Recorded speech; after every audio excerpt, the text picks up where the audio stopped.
Set 11 is almost here, and I'm finally able to announce that I took part in a playtest, and I want to share my first impressions of Inkborn Fables and answer the question, is it even worth playing? Keep in mind that everything at the moment is still a work in progress, and what you're seeing is not the final product that will be released. Now, I don't say this lightly, but this set is awesome. Compared to set 10, it feels like a completely different game, and if you're thinking about returning to TFT, now is truly the perfect time.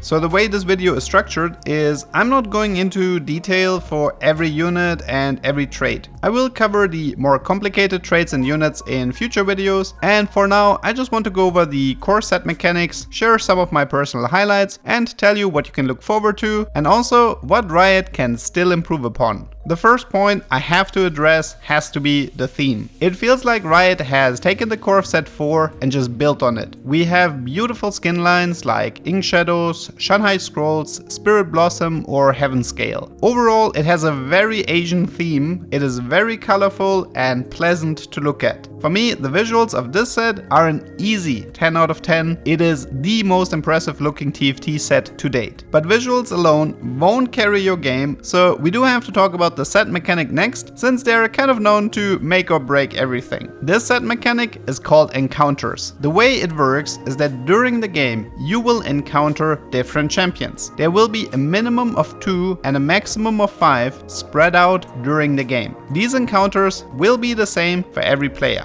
Let's make a few examples to give you an idea of what you can expect. In this game, the first encounter happens at the very start. Here we have a low impact encounter with Tristana, who will simply grant every player 4 gold at the start of the game. This makes it easier to build up some interest or just to buy out the early shops. Now, portals still exist in the game, and honestly, Riot even added some pretty crazy ones, but right now the game will either start with an encounter or a portal section. It is also possible to open up with Ashe, who will grant Future Sight to every player in the lobby. This means from start to finish, every player will know his exact opponent. This will dramatically change how you play the game, since players who are good at scouting can now maintain their streak and skill gap their opponents. There are also some encounters that lean more on the fun side. For example, Teemo asks you to predict your next fight and grants you a reward if you guessed it right. There are also some joke encounters like Set, where you literally just have to dance and it makes your little legend larger. The most controversial encounter that I do have to mention has to be Kayn. He can appear at the very start of the game and will tell you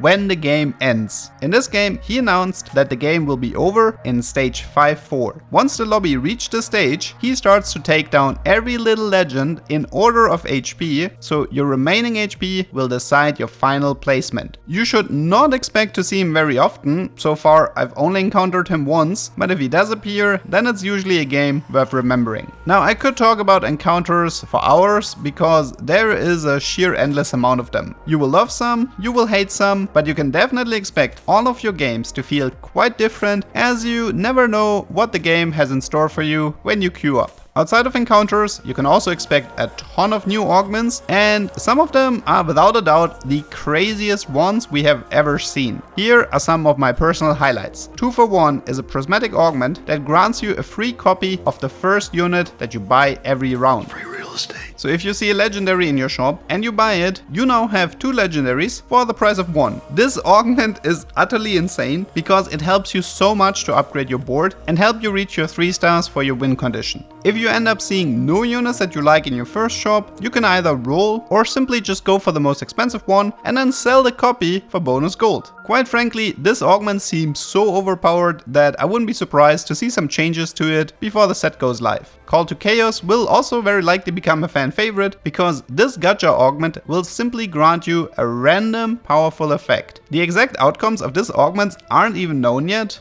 For me, I've seen a bunch of different effects like 30 free rerolls or a mountain of gold, and I think it's safe to say if you get lucky, this augment will be game changing for sure. But it's not only prismatics that get to shine. I was always happy to see the augment Reinforcement, which upgrades the next tier 4 unit in your shop to 2-star, so it's kind of the same effect as Stars Are Born. And of course, we can't forget about emblem augments making a return now that headliners are gone, which allows players to be much more creative when building their team. The combination of encounters, new portals and new augments definitely feel like a breath of fresh air, and it is very motivating to queue up and see what the game has in store for you this time. Finally, let's talk a bit about new units and traits. Overall, I would say that the traits are fairly interesting. Two traits that I want to highlight are Ink Shadows and Fortune. Ink Shadows can offer a lot of different items and it will randomly decide between some of them at the start of the game. So it works very similar to Zaun from set 9, except that the items do count as actual items and they can be put onto any unit. You can also hover the trait to see which items were chosen, so even though they're random, they're much easier to plan around compared to the chem mods. The Fortune trait will also make a return, but it works slightly different now. As always with loot traits, if you lose, you collect points, which at some point can result in a super large cash out. However, the new Fortune has its own unique twist. When you cash out is not decided by winning a fight, instead it's based around a random number of fights that are decided by a dice roll. Winning is still really bad when playing Fortune, since not only do you lose a bunch of points, the amounts of points that you can gather are also reset to the starting point. There's also a very similar mechanic to Heartsteel, where you can refuse the cash out and push your luck, which results in a new dice roll. This can go either way. Sometimes you just hope for a few more rounds to get a larger cash out, and other times the new cash out ends up being so far away that you might not even reach it in time. This is the core concept of Fortune, but you can expect a more detailed video about this trait in the future. Something that I enjoyed while playtesting set 11 was I felt like it struck a good balance between verticals and small traits. For example, if you want it easy, you can just collect every story weaver, so you receive a Kale summon that has her own individual items and she will easily get you throughout the entire game without you having to worry about finding the correct units. On the other hand, it is also possible to aim for Stand United type comps that want to include as many traits as possible. Riot has done a really good job of introducing a ton of different support type traits. Especially Heavenly, which works very similar to the guild trait of set 7, makes it easy to find filler units and grant everyone a small combat bonus. For units, I feel like it's a bit of a mixed bag. It's really hard to judge the potential of units when neither you nor the opponent really knows what they're doing, and the balance is also all over the place. I do like that a lot of units have interesting targeting, and I already came up with a bunch of unconventional ideas for comps, which is something that I was dearly missing in set 10. Just to make an example, here we have a Tristana who is a 3-cost 80 carry that jumps onto the lowest enemy unit in her range. Now normally you would just have her start in the backline, but you can also position her towards the front and then try to snack the enemy carries on the side. It looks hilarious when it works, and I always love if the game allows you to be more creative with your positioning than simply putting your tanks in the front and your carries in the back. One unit that is definitely worth highlighting is the legendary unit Huai. When you place him on your board, one of your bench spaces will start to glow. Every round, the number for this space will increase by 1, and once it matches the tier level of a unit, you then receive a free copy of a unit standing on that bench space at the start of the next round. This is an extremely useful mechanic to guarantee specific upgrades and reduce the amount of games where you end up short one unit to finally upgrade your carry to 3-star. So far, everything has been positive, but towards the end, I also want to talk about a few things that I feel like could be improved in the future. While the early and mid game is fine, once you reach late game, you will struggle with visual clarity. RNG. Some units have very overpowering effects and it can be quite hard to understand